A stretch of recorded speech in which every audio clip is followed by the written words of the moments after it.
से कष्ट ज्वाला जंत्रणा को तुम्हें सही पारिबनी जानकी तुम्हें वनवास जाओ ना कहले बेदी उपरे हाथ रखी 10 दिगपाल को साक्षी रखी अग्नि को 7 थर प्रदक्षिण करी बेदी रे मु परा ब्राह्मणर वैदिक मंत्र ध्वनि रे कथा देइछि सुखरे सुखी हेबी दुखरे दुखी हेबी एटा नारीर धर्म बाप घरटा हेई पारे कोटिपति घर राजउआस सासु घर जदि कुड़िया घर झीओ पाई बाप घरटा गौरव नुहे सासु घर कुड़िया घर होउची स्वर्गपुर ता पाई सेईटा होउची गौरवर कथा हरि हरि बोल तेणु मते आउ तुमे तुम स्नेह प्रेम रु वंचित करना जोठी राम सेठी सीता केबे बाप घर को जाई परिबि नाही मते क्षमा कर तुमे मते तो शरण दियो तमे मते अलगा करी दियो ना मते दया करो मते कृपा करो मु तुम साथे वनवास जीवी मते अनुमति दियो माँ माने बेदी रे हाथ उपरे हाथ दे बाहागर होला बेले ब्राह्मण मंत्र कौन कहे केबे पचारिच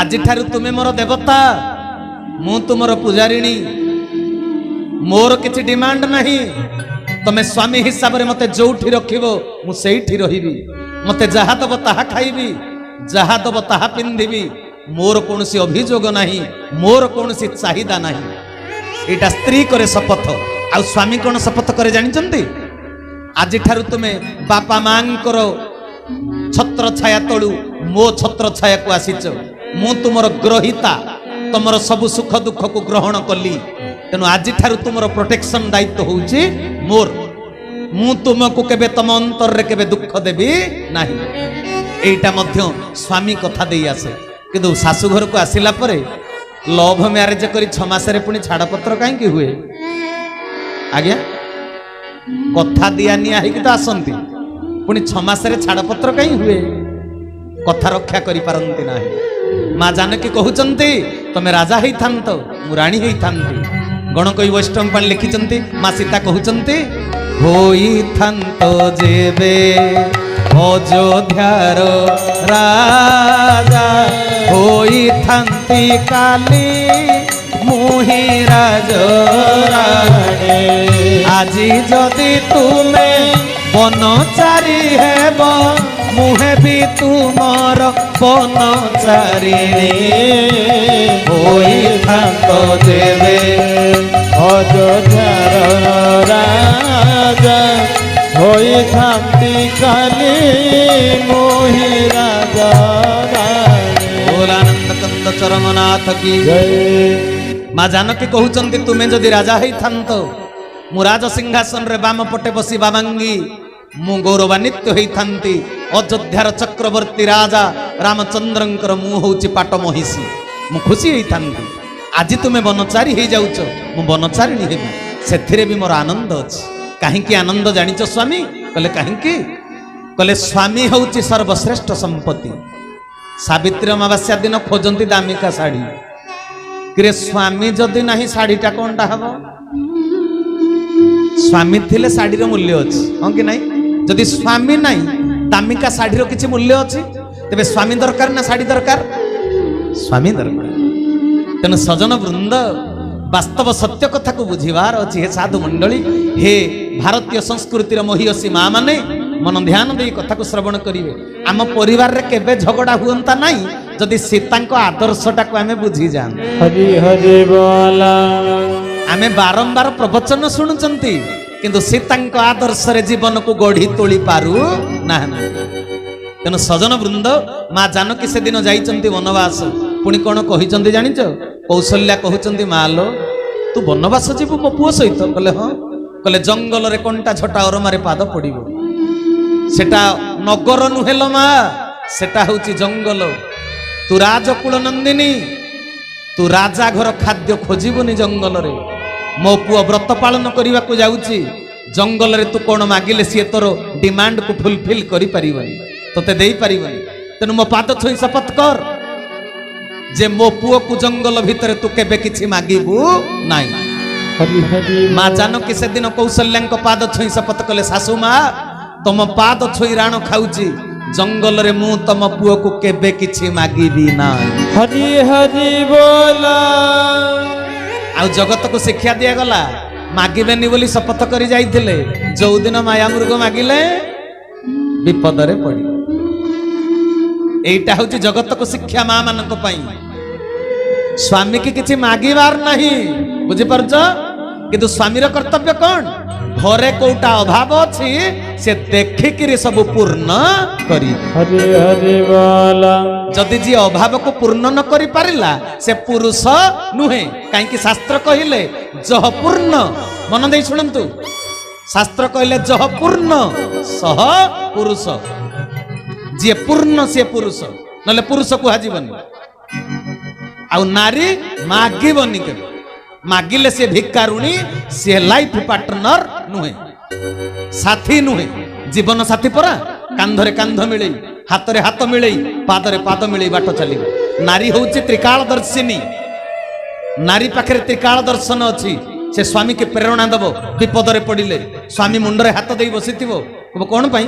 କାଲି ପରା ଲକ୍ଷେ ଟଙ୍କା ଦରକାର, କଣ କରିବି ପୁଅର ଆଡମିସନ? ସ୍ତ୍ରୀ କହିବ ନା ମନ ଦୁଃଖ କର, ମୁଁ ଅଛି ପରା, ଦେଖାଯିବ। ଆମେ ଭଗବାନଙ୍କୁ ପ୍ରାର୍ଥନା କରିବା କାଲି ସକାଳ ପାହୁ। ସ୍ତ୍ରୀ ହଉଛି ପ୍ରେରଣା ଦାୟୀ ନାହିଁ। ସ୍ତ୍ରୀ ଯଦି ପଛପଟୁ ବ୍ୟାକଅପ ଦବ ତେବେ ସ୍ୱାମୀ କୋଉ ଆଡେ ଲଙ୍ଘିଯିବ ଯେ କହିବାକୁ ନାହିଁ। ହରି ହରି ବୋଲ। ବୁଝିପାରୁଛନ୍ତି? କାଲି କହିବି ସେଟା। ମା ଜାନକୀ କଣ ବ୍ୟାକଅପ ଦେଲେ ପ୍ରଭୁ ରାମଚନ୍ଦ୍ର? ପ୍ରଭୁ ରାମଚନ୍ଦ୍ର ହେଇଗଲେ ମର୍ଯ୍ୟାଦା ପୁରୁଷୋତ୍ତମ। ବୁଝିପାରୁଛନ୍ତି? ରାମଙ୍କ ମର୍ଯ୍ୟାଦା ବଢେଇବାରେ କାର ହାତ? ସୀତାଙ୍କର। ତେଣୁ ସଜନ ବୃନ୍ଦ ମନ ଧ୍ୟାନ ଦେଇ କଥା ଶୁଣିବେ। ଇଏ ହଉଛି ସ୍ୱାମୀ ସ୍ତ୍ରୀର ସମ୍ପର୍କ। ଯୋଉ ଭଳିଆ ସ୍ୱାମୀ ସେଇ ଭଳିଆ ସ୍ତ୍ରୀ ନା, ହଁ କି ନାଇଁ? ତେବେ ସଜନ ବୃନ୍ଦ, ତେବେ କଥା ହଉଛି ଭାଇ ଭାଇର ସମ୍ପର୍କଟା ଆମେ ରାମଚରିତରୁ କିଛି ଶିକ୍ଷା କଲେ। ଭାଇ ଭାଇର ସମ୍ପର୍କ। ଭରତ କଥା ଶୁଣିଲା ବେଳକୁ ଆଖିରୁ ଲୁହ ବାହାରି ଆସିବ। ଆହା, ଭରତ ଭଳିଆ ଭାଇ ଏ ଜଗତରେ ନାହିଁ। ନାଇଁ, ରାମଚରିତ ମାନସ ପ୍ରବଚନ ଶୁଣିଲା ବେଳକୁ ଲୁହ ବାହାରିବ। ତା ପରଦିନ ଯଦି ଭାଇ ଭାଗ ବଣ୍ଟା ହେଲା ପୈତୃକ ସମ୍ପତ୍ତି, ବାପରେ ବାପ। ଯଦି ନଠା ଠିକରେ ନ ପଡ଼ିଲା, ବଡ଼ ଭାଇ ଆଡ଼କୁ ହାତେ ଚାଲିଗଲା, ସାଙ୍ଗେ ସାଙ୍ଗେ ମା ପେଟ୍ର ଭାଇ କହିବ କଣ ଅନ୍ୟାୟ, ଏମିତି କାହିଁକି ଭାଗ ବଣ୍ଟା କରୁଛ? ନାଇଁ ରେ ଭାଇ, ପାଇଖାନାଟା ଟିକେ ଲମ୍ବା ହଉନାହିଁ, ତୋ ପଟୁ ହାତେ ଦଉନୁ। କହିଲା ବିଲକୁଲ ହେଇପାରିବନି, ଭାଇ ଭାଗଟା ଭାଇର ନା, ତମର କଣ ମୋ ଭାଗରେ ଅଧିକାର? କିନ୍ତୁ ଭରତ କଥା ଶୁଣିଲା ବେଳକୁ ଆଖିରୁ ଲୁହ। ଶୁଣିବାକୁ କଥାଟା ଭଲ ଲାଗେ, ମାନେ ପ୍ରବଚନଟା ଏଇ ଟେଣ୍ଡ ତଳେ ରହିଗଲା, ଘର ଯାକେ ଯାଇପାରିଲାନି। ଆଉ ଯଦି ଭରତ କଥାଟା ଘର ଯାକେ ଯାଇଥାନ୍ତା ତେବେ ସେଟା କାମ ଦେଇଥାନ୍ତା। এটা ଆମେ ଏଇଠି ଛାଡ଼ି ଦେଇକିରି ଗଲେ, ଆଉ କଥାଟା ଶୁଣିଲେ କଥା ଏଇଠି ରହିଲା, ଆମେ ଆମର ଯେମିତି ଖାଲି ଆଇଥିଲେ ସେମିତି ଖାଲି ଘରକୁ ଗଲେ। ହରି ହରି ବୋଲ। ତେଣୁ ସଜନ ବୃନ୍ଦ ଭାତୃତ୍ୱର ପରାକାଷ୍ଠା ବୁଝିଛନ୍ତି। ରାମଚରିତ ମାନସ ଆମେ ଶ୍ରବଣ କରିବାକୁ ବସିଛନ୍ତି। ଭାଇ ପ୍ରତି ଭାଇର ସମ୍ମାନ, ଭାଇ ପ୍ରତି ଭାଇର ନିଦର୍ଶନ, ପରାକାଷ୍ଠା, ଭଲ ପାଇବା, ତ୍ୟାଗ।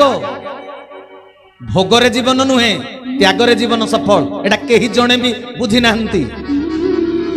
ମତେ କୁହନ୍ତୁ, ଭଗବାନ ରାମଚନ୍ଦ୍ର ତ୍ୟାଗ ଶିଖେଇଛନ୍ତି ନା ଭୋଗ ଶିଖେଇଛନ୍ତି?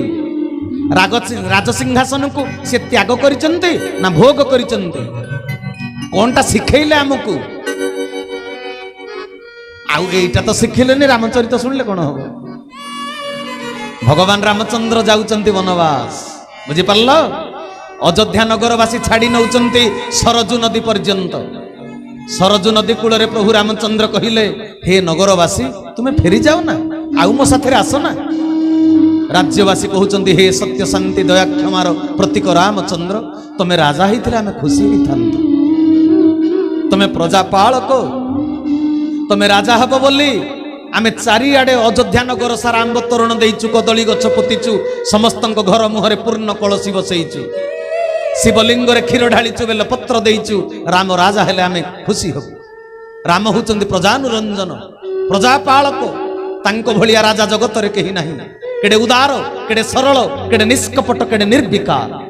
ତେଣୁ ତମେ ରାଜା ହେଇଥିଲେ ଆମେ ଖୁସି ହେଇଥାନ୍ତୁ। ପ୍ରଭୁ ରାମଚନ୍ଦ୍ର କହିଲେ, ମୁଁ କଣ ରାଜା ହେଇନି? ରାମଙ୍କ ମନଟା କେମିତି ଦେଖନ୍ତୁ। କହିଲେ, ମୁଁ କଣ ରାଜା ହେଇନି? କହିଲେ, କାହିଁ ରାଜା ହେଇଛ? ଏବେ ତ ବନକୁ ଯାଉଛ, ତମେ ତ ସିଂହାସନରେ ବସିନା। କହିଲେ ଶୁଣ, ମୁଁ ଯଦି ରାଜା ନ ହେଇଥାନ୍ତି ତମେ କଣ ରାଜ୍ୟ ସାରା ମୋ ପଛେ ପଛେ ଆସିଥାନ୍ତ? ହରି ହରି ବୋଲ। କହିଲେ ମାନେ? କହିଲେ ହୀରା ନୀଳାମତି ମାଣିକ ସୁନା ରୂପାରେ ତିଆରି ହେଇଥିବା ସିଂହାସନରେ ମୁଁ ବସି ନାହିଁ, କିନ୍ତୁ ମୁଁ ତମ ମାନଙ୍କ ହୃଦ ସିଂହାସନରେ ବସି ସାରିଛି। ହରି ହରି ବୋଲ। ତେଣୁ ରାଜଗାଦିରେ ବସି ରାଜା ହେବାଟା ବଡ କଥା ନୁହେଁ। ମୁଁ ତୁମ ମାନଙ୍କ ହୃଦୟକୁ ଜୟ କରି ସାରିଛି। ତମ ହୃଦ ସିଂହାସନରେ ମୁଁ ରାଜା ହେଇସାରିଛି ବୋଲି ତମେ ମତେ ଏତେ ପର୍ଯ୍ୟନ୍ତ ସରଜୁ ନଦୀ ପର୍ଯ୍ୟନ୍ତ ଖାଲି ପାଦରେ ଚାଲି ଚାଲି ମତେ ଛାଡିବାକୁ ଆସିଛି। ବୁଝିପାରୁଛ ସଜନ ବୃନ୍ଦ? ମୁଁ ଆଜି ଫିଲୋସଫି କହୁଛି, ଆପଣଙ୍କୁ ଭଲ ଲାଗୁଛି କି ମନ୍ଦ ଲାଗୁଛି ମୁଁ ଜାଣେ ନା। ସିଂହାସନ ତା ନାଁଟା କାହିଁକି ହେଇଛି କହିପାରିବେ? କୁହନ୍ତୁ ନା। ସିଂହଟା ପଶୁ ନା ମଣିଷ? ସିଂହଟା ପଶୁ ନା ମଣିଷ? ପଶୁ ନା। ପଶୁ ନାଁରେ କାହିଁକି ସିଂହାସନ ଦିଆଗଲା ନାଁଟା? ମଣିଷ ଆସନରେ ବସିବ, ସେଟା ହେଇଥାନ୍ତା ମାନବ ଆସନ କି ନର ଆସନ। ରାଜା ଯଦି ବସିବେ ସେଟା ରାଜାସନ, ଯଦି ଦେବତା ବସିବେ ଦେବତାସନ। ସେଇଟା ଏମିତି ନ କହି କୁହାଗଲା ସିଂହାସନ, ମାନେ ସିଂହ ଆସନ। ପଶୁ ଭିତରେ ଚେତନା ନାହିଁ, ବୁଦ୍ଧି ନାହିଁ, ବିଦ୍ୟା ନାହିଁ, ବିବେକ ନାହିଁ, କିନ୍ତୁ ପଶୁ ନାଁରେ କାହିଁକି ସିଂହାସନଟାକୁ ନାମିତ କରାଗଲା କହିପାରିବେ ସଜନ ବୃନ୍ଦ? ତା ଭିତରେ ଲୁଚି ରହିଛି ଦର୍ଶନ ତତ୍ତ୍ୱ। କାହିଁକି ତା ନାଁ ହେଲା ସିଂହାସନ? ସିଂହ ହଉଛି ଜଙ୍ଗଲର ରାଜା, ବୁଝିପାରୁଛନ୍ତି? ଆଚ୍ଛା, ତାକୁ ରଜା କଲା କିଏ? ରାଜ୍ୟ ଅଭିଷେକ ତାଙ୍କର ହେଇଛି, ମୁଣ୍ଡରେ 108 କଳସୀ ଢଳା ହେଲା, ବିଜୟ ତିଳକ ଲଗେଇ ଦିଆଯାଇଛି। ଆଉ ସିଂହ ରାଜା ହେଲା କେମିତି କହିପାରିବେ? ସିଂହ ରାଜ୍ୟର ବାଉଣ୍ଡ୍ରି ଅଛି, ରାଜ୍ୟର ସୀମା ନିର୍ଦ୍ଧାରଣ ହେଇଛି। ରାଜ୍ୟପାଳ ପଛପଟେ ଛିଡା ହେଇଥିଲେ, ସିଂହ କଣ ଶପଥ ପାଠ କରିଛି ଆଜି ରାଜା ହେଲି ବୋଲି? ତେବେ ସିଂହ କେମିତି ରାଜା ହେଲା? ସିଂହକୁ ରାଜା ବୋଲି ପଶୁପକ୍ଷୀ ମାନିଲେ କେମିତି? କାହିଁକି ତା ନା ସିଂହାସନ ହେଇଛି ଏଥର ବୁଝିପାରିଲେ? ସିଂହ କାହାକୁ ଜବରଦସ୍ତ କହିନି ମତେ ରାଜା ବୋଲି ମାନ ନା। ତେବେ ତାକୁ ଅନ୍ୟମାନେ ମାନିଲେ କେମିତି? ପ୍ରଭୁତ୍ୱ, ପରାକ୍ରମ, ବୀରତ୍ୱ, ଶୌର୍ଯ୍ୟ, ବୀର୍ଯ୍ୟ। ହରି ହରି ବୋଲ।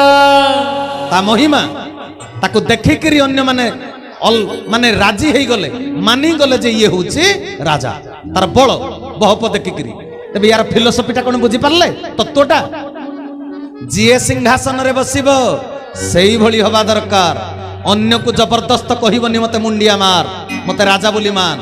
ତା ଚରିତ୍ର, ତା ଗୁଣ, ତା ସ୍ୱଭାବ, ତା ପ୍ରକୃତି, ତା ପ୍ରବୃତ୍ତି ଏତେ ଉଚ୍ଚ ମାନର ହେଇଥିବ ଯେ ଅନ୍ୟମାନେ ତାକୁ ଆପେ ଆପେ ମାନି ନେବେ ରାଜା ବୋଲି। ହରି ହରି ବୋଲ।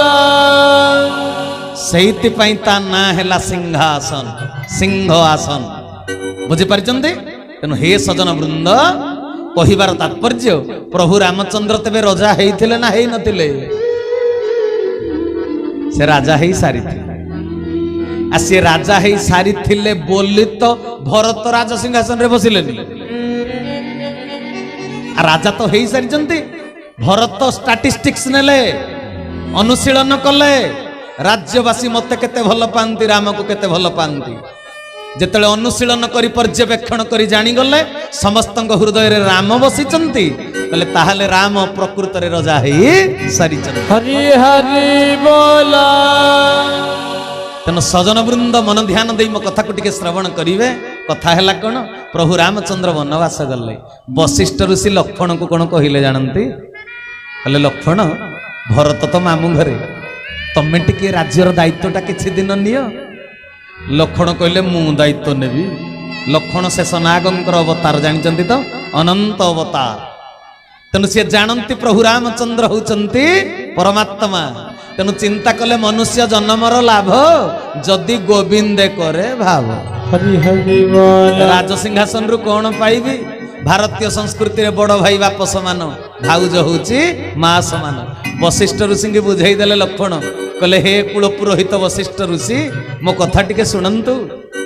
ମୁଁ ରାଜା ହେଲେ କି ଲାଭ ପାଇବି? ଆମ ସଂସ୍କୃତି କହୁଛି ବଡ଼ ଭାଇ ବାପ ସମାନ, ଭାଉଜ ମା ସମାନ। ଭାଇ ବନବାସ ଯାଉଛନ୍ତି, ଭାଉଜ ମୋର ନାରୀ, ଜଣେ ସ୍ତ୍ରୀ ଲୋକ ମହିଳା ଜଙ୍ଗଲକୁ ଯାଉଛନ୍ତି। ଜଙ୍ଗଲରେ ଅଛନ୍ତି କ୍ରୂର ଜୀବଜନ୍ତୁ, ଖଳ ଜୀବଜନ୍ତୁ, ଆତତାୟୀ ଜୀବଜନ୍ତୁ। गोटे नारी की सुरक्षा देवा पुरुषर कर्तव्य। मो भाई मो बड़ भाई जिते वनवास जाउचंती मु राजभोग करी एटा कौन आदर्श? मु बरं मो भाई पछे पछे जाई मो भाई भाउज को 14 वर्ष काल मु जगी रही। हरि हरि बोला। भाई रो भाई प्रति कर्तव्य बुझी पारुचंती? जगिबा को गले 14 वर्ष आहार विहार निद्रा मैथुन चारिटा जाकु त्याग करिकरी 14 वर्ष निद्रा ही भाई को जगिचंती। किंतु कली जुगरे रामचरित आपण शुणुचंती परा मेडिकल रे जदि भाई मासे पड़ी रहिला रोग सज्जा रे 4 दिन सान भाई जगी थिबो कि नहीं स्त्री आडू फोन करदब हेलो 4 दिन परा रहिलणी कहले हाँ कहले तमे एकुटिया लक्षण हेइछ के अनिद्रा हवा कोन दरकार एते बंधु बांधव अछंती तमे पळी आसु ना थाउ सेतिके भातृप्रीति स्त्री कहि दउची फोन रे आउ अनिद्रा हवा दरकार ना 4 दिन जगु जगु स्त्री डाकी देलानी सेपटे लक्षण 14 वर्ष निद्रा। हरि हरि बोला। आमे 14 दिन अनिद्रा हवा को राजी नुहंती। बुझी पारुचंती कथा? तेबे सजन वृंद रामचरित मानस श्रवण करी आम काम रे लागुची? आमे लक्षण भलिया भाई हेई परिचंती? मन देई शुणंतु कुड़िया घर भितर राम सीता सोईचंती राति सारा धनुतीर धरी लक्षण पद चालना करुचंती। राति रे निशाचर माने आसिले आकाश मार्ग रे तळकु अनेई देले कहले किरे कुड़ियाटा भितरे कोन अछि जे ए लोकटा राति सारा एमिति अनिद्रा हेकरी पहरा दउची? ए कुड़िया घरे कोन अछि? राजउआस भितरे राज संपत्ति थाए आ राजउआस को कोषा कोष माने जोटा हमर राजस्व संपत्ति जोठी थाए कोष घर कहले सेईटा को जगिबा कथा धन संपत्तिर भंडार घरटा को एटा कुड़ियाटा को कोन ए लोकटा जगिछि? एटा पागलटा ना कोनटा? राति सारा धरिछि धनुतीरटा जगिछि। निशाचर माने अपेक्षा कले कोन अछि से कुड़िया भितरे काहेकि ए लोकटा जगिछि? जेतेले ब्राह्म मुहूर्त राति पाही पाही आसिला लक्ष्मण महाराज स्नान कले। आपण केतेटा बेले स्नान करंती मु जानिनी किंतु राति सूर्य उदय होबा पूर्वरु आम संस्कृति कहूची स्नान सारी दबा कथा। बुझी पारुचंती ना? सेटा अमृत स्नान। सूर्य उदय पूर्वरु जे स्नान करे ता देहरे केबे रोग व्याधि हबो नाही। तेणु सजन वृंद एटा कहूची बोली नु बाबू कहूची ना करूची के जानी त्रिनाथ भाई की पचारिबे आम घरे से दी राति रहिथिले मु केतेटा बेले उठे। तेणु सजन वृंद लक्ष्मण महाराज स्नान सारी देइचंती जेतेले राम सीता निद्रारू उठी पड़िले लक्ष्मण महाराज हाथ जोड़ी पद वंदना कले तमेव माता च पिता तमेव बंधुश्च सखा तमेव विद्या द्रविणं तमेव सर्वं मम देव। हरि हरि बोला। हे मोर भाई हे मोर भाउज तमे मोर बाप समान माँ समान तुमको सेवा देवा पई जंगल को आसीची आराधना करुची अर्चना करुची मते कृपा करो मते दया करो 14 वर्ष काल मु व्रत पालन करने को जमिति समर्थ हेबी कौ दिन टिके निदेई जीविनी घुमेई पड़िबिनी। हे मोर बड़ भाई भाउज हे मोर प्रभु हे मोर माता तमे मते आशीर्वाद करो। हरि हरि बोला। तम सेवा करबा पई मोर जमिति दक्षता आसीबो तम सेवा 14 वर्ष दबा पई मो भीतर जमिति सामर्थ्य आसीबो मु दुर्बल हेई न पड़िबी मते दया करो कृपा करो आशीर्वाद करो कल्याण करो। हरि हरि बोला। एतिके बेले निशाचर माने जानिले कहले ओहो आमे भाबुथिले कुड़िया घर भितरे की संपत्ति अछि जे ए टोकाटा जगिची धरिकिरी धनुतीर। अरे जोठे बड़ भाई आउ भाउज अछंती भाउज माँ समान भाई बाप समान ताकू तो जगिबा कथा। बापा माँ होचंती भाई भाउज होचंती जीवनर सबुठारु बड़ संपत्ति तेणु लक्ष्मण बड़ संपत्ति की जगिचंती आमे अज्ञानतार बशवर्ती हे कथा जानी पारु नथु। हरि हरि बोला। तेणु भाई प्रति भाई रो कर्तव्य बुझी पारुचंती ना? आज माँ पेटर भाई बाहागर हो सारा पर स्त्री कथारे पड़ी भिन्न नाई कौन पाई भिन्न होचंती एकुटिया अधिका खाइबे बोले नुहे भिन्न हेले एकुटिया अधिका खाइबे तो एइति पई तो भिन्न आउ कोनटा। अच्छा अधिका बोले कौन खाइबो आगुरु जदि 150 ग्राम चाउल पेटरे धरुला भिन्ने ହେଲା ପରେ कोन अध केजी खाइबो भिन्ने ହେଲା ପରେ अध केजी खाइबो चाउल भात डाली गांडुए खाइबो सजन वृंद भाई ठारू भाई भिन्ने हो जाए आउ टिके संपत्तिर मालिक ही दुनिया वाला को देखई दब एइति पई तो मु बड़ से सान मु प्रतिपत्तिर मालिक से दिन मजूरिया एइति पई भाई ठारू भाई अलगा हो जाए किंतु सजन वृंद मरीगला दिन मशाणी कोकेई रे जो दिन नहीं जिवे जी कोटिपति लक्षपति टीवी फ्रिज वाशिंग मशीन घरे एसी फिटिंग हेइथिबो सब किछि धन संपत्ति थिबो कोकेई रो शोभा यात्रा जो दिन नहीं जिवे कहीं जणे कहिबे डबल डोर वाला फ्रिज सत्य है वाशिंग मशीन सत्य है 5 महला कोठा सत्य है 5 एकर जमी सत्य है 5000 टंकिया पाट लुगा सत्य है 5 लाख टंका गहना सुना गहना सत्य है कहीं कहिबे केवल कहिबे राम नाम सत्य है हरि नाम सत्य है हरि हरि बोला आउ किछि कथा को सत्य कहिबे नाही तेबे भाई ठारू भाई भिन्न हे जाए कहीं सत्य को जाबुड़ी धरिबा को ना मिथ्या को जाबुड़ी धरिबा को कौन पाई भाई ठारू भाई भिन्न हुए केवल मिथ्या को जाबुड़ी धरिबा तेबे सजन वृंद कहंतु घरे एसी फिटिंग करिच ग्रीष्म ऋतु रक्षा पाइबा पई तेबे एसी जोटा लागिची घरे कूलर फैन से ऊपर चमड़ा को ठंडा करे ना स्वामी स्त्री भितर झगड़ा होइतले टेंशन गरम को ठंडा करे हरि हरि बोला एसी कहा को ठंडा करे ऊपर चमड़ा को हाँ कि नहीं भीतर रे अशांतिर निया को एसी ठंडा करि पारे तबे अशांतिर निया को किए ठंडा करिवो प्रभुंकर आदर्श रामंक भली हेई जा लक्ष्मणंक भली हेई जा राम राम किए जानिच